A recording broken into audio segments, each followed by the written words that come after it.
Sir, ito po ang aking assignment. Let the number be R. Saan ba nga natin nakuha ang R? Sa sum. Sum means addition. Let the unknown number be R. Paano nga ba natin nakuha ang 57? We write the relationship as an equation. 11 plus 17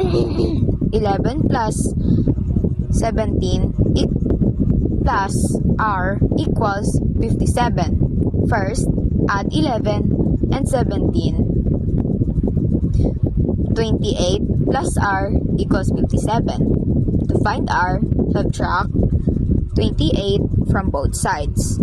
R equals 57 minus 28 equals 29. Kaya natin nakuha ang 29, sinubtract natin siya. So number 2. Trace a number means 3R. 3 times the unknown number, R.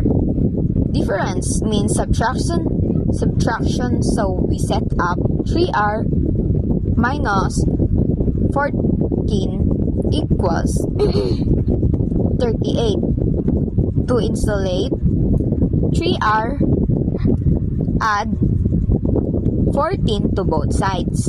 3R equals 38 plus 14 equals 52.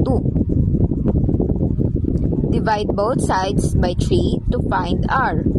R equals 52 minus 3 equals 52 3.5. So the answer is 52 3.5 or 17.33.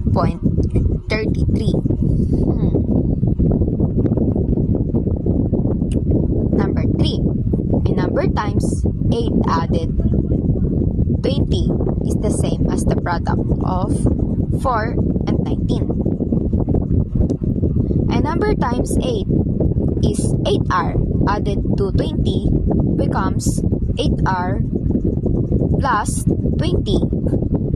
Product of 4 and 19 is 4 times 19 equals 76. Equation: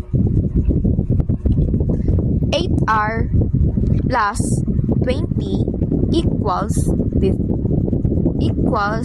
76.